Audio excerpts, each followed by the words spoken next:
Hey there, my name is Paul, and this is Out of Neutral, a weekly tune-up where we look to the Bible to get in gear and follow Jesus into the life he came to make possible. Today I want to talk about why you might be stressed. Stress can weigh on almost every aspect of our lives.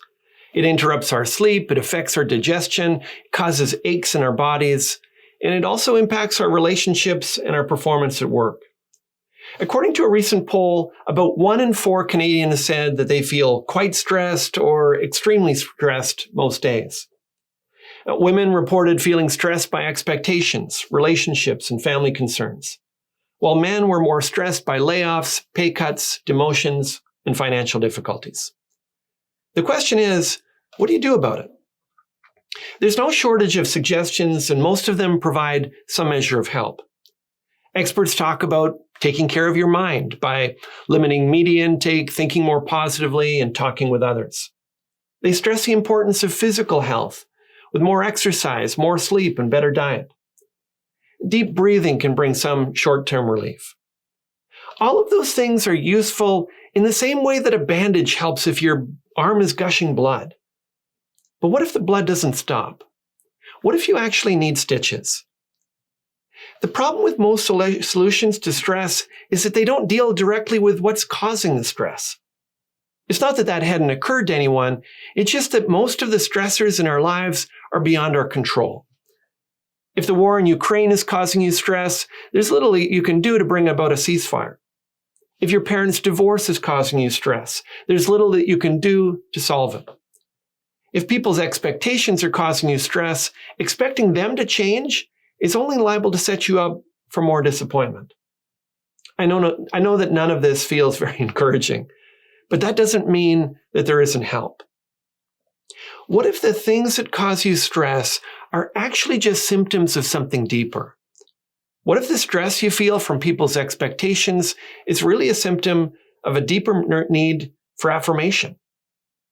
What if the stress you feel from your job uncertainty or the conflict in our world is really a symptom of a deeper fear that life is out of control?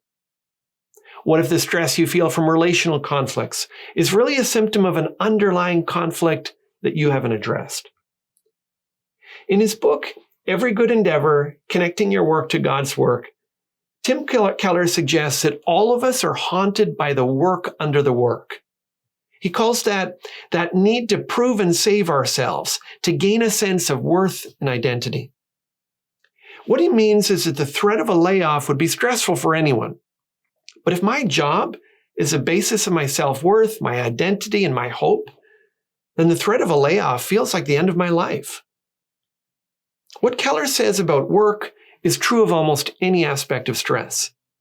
There's stress under the stress. If I live with someone who's impossibly demanding, then that'll cause me a measure of stress. If I rely on that person to validate me as a person, then that person's expectations and demands will feel almost life-threatening. It's the stress under the stress that makes most of the typical suggestions for stress relief limited in their effectiveness.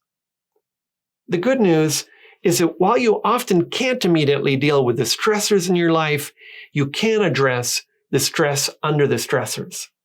You can deal with the underlying needs that magnify stress in your life. In my life, those underlying needs have included assurance, acceptance, and peace. And they've been met through a relationship of trust in Jesus Christ. As I've put my faith in him, it's not that the stressors have disappeared, but one by one, he's dealt with the stress under the stressors. Eugene Peterson has paraphrased a famous promise of Jesus in these words. Are you tired, worn out, burned out on religion? Come to me, get away with me, and you'll recover your life. I'll show you how to take a real rest. Walk with me and work with me. Watch how I do it. Learn the unforced rhythms of grace. I won't lay anything heavy or ill-fitting on you. Keep company with me, and you'll learn to live freely and lightly. The closer I get to Jesus, the more that I feel of that rest and the lighter my life becomes. He helps me face uncertainty with the confidence that he's in control. He helps me face conflict with the assurance that my relationship with God is secure.